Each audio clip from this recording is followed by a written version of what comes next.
Why not coconut? Susubukan lahat. Ayan.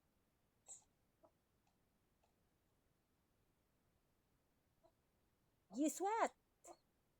Alam niyo ba kung anong ginagawa ko? Ayan.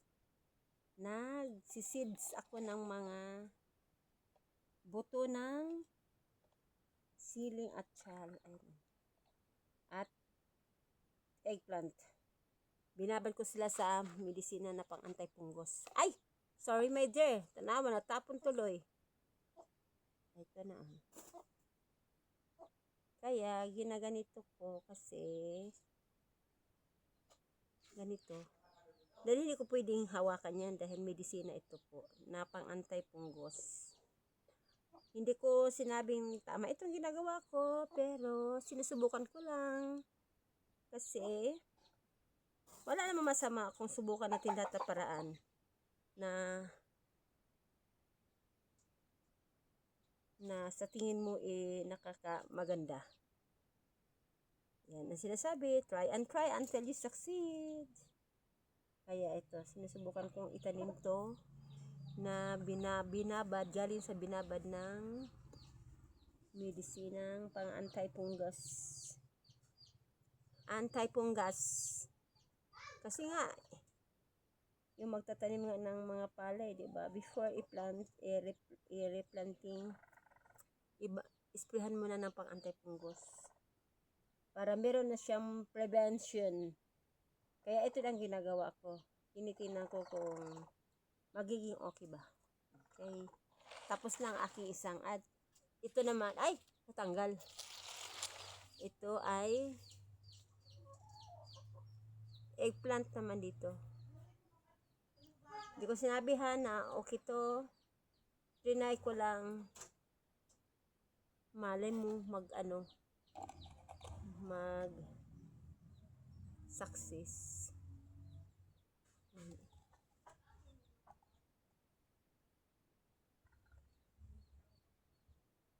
Yan o.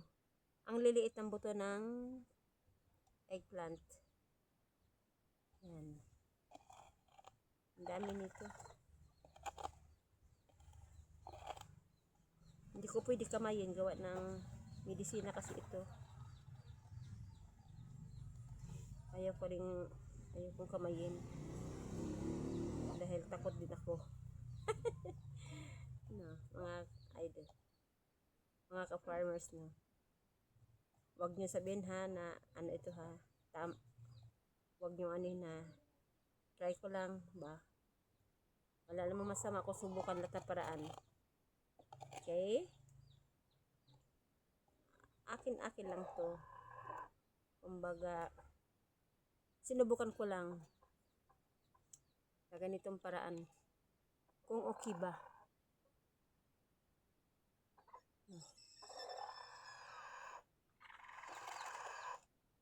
Kung okay siya, di mas maganda. Kung hindi naman, kasi nakalagay doon sa pwede ibabad ng 1 to 3 hours. Itong akin 1 hour lang binabad.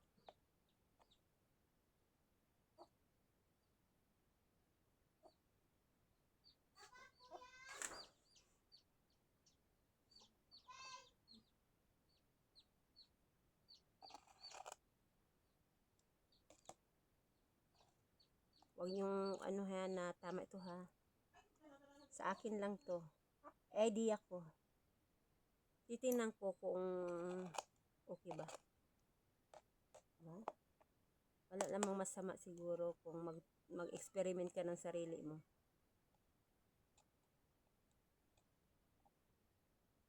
Gusto ko rin magkaroon ako ng sariling idea na akin ba yung hindi ako nakadepende doon sa mga kabilin sa pag sisidling. Ito is my own idea only. Wala na kasi akong seedling tree kaya ito na lang egg muna. Egg tree. Pero parang sa egg tree parang hindi maganda kasi nung binasa ko yung lupa na sidlingan ko, ano na, natunaw siya. Hindi parang hindi ko ano bet mas maganda talaga ang seedling tree. Pero as usual, wala pa. Ito muna. Habang hindi pa ako nakabili ng seedling tree.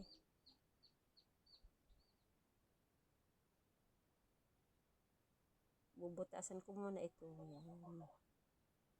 Bago ko ipasok ang aking mga seeds. Yan. Sana ba ako ito? Sana magiging okay ito siya para titingnan ko anong kaibahan ng tubo sa binabad at hindi binabad.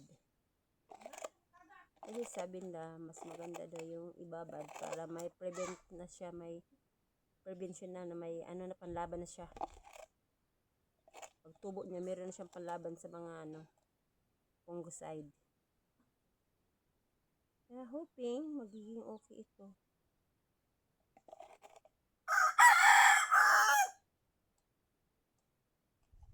Akala ko yung fungicide sa palay lang. Meron din pala sa mga gulay. Meron din palang fungicide sa gulay. Akala ko sa palay lang ng ano yung mga fungicide na yan. Ops! Udit ha. Sugo nakadagpanuyo udit. Meron din pala sa mga gulay. Ayan. Kunti na lang.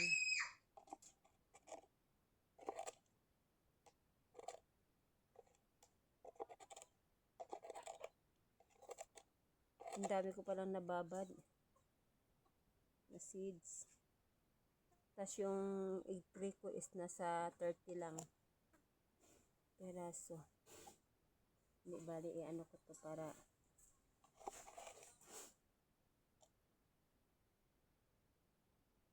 ang tagal no, matagal. Kay kuti man ni siya buhaton. Kay kung kamayin ko sana okay lang, pero hindi ko naman pwede kamayin dahil medisina yun. Ayan. Kunti na lang. Be our own idea. Thank you, Paka Farmers.